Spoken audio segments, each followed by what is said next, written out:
scientifically it is said that 50% to 80% of the oxygen we consume or we inhale comes from water bodies, particularly the oceans.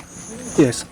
And then government is so much fixated on this wash and other things, but yet we are leaving the sea to its own fate to protect itself. But in actual sense, the sea is contributing so much to the amount of oxygen we have.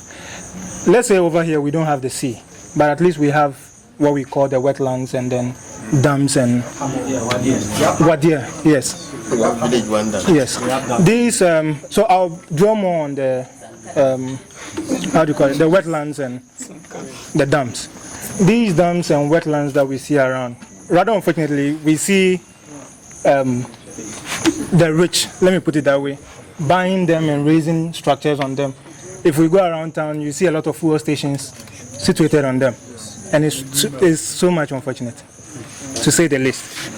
These wetlands and then smaller water bodies like dams and other things, they have what we call the phytoplankton. They are small living organisms that live within the water. They interact with themselves and the external environment, I mean the atmosphere, and then they produce their own oxygen. Once the oxygen is enough for them to consume, they release the rest into the atmosphere. But what do we have? A lot of us dumping our waste into water bodies. Most of us, when we are done using our whatever, the waste, we just come out, gutter, and it's there.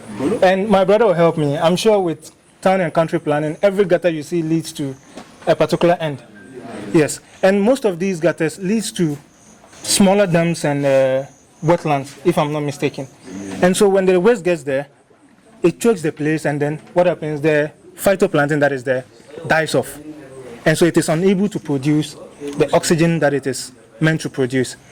Aside that, the water body itself serves as a carbon sequestrator. And when we say carbon sequestrator, there are things that absorb carbon dioxide. So like trees, for instance, the tree would absorb the carbon dioxide, process it, you know, the process, photosynthesis, and then afterwards will release oxygen. It's just the same process applied to the wetlands and other water bodies. But when these things come in, they just disrupt the whole system.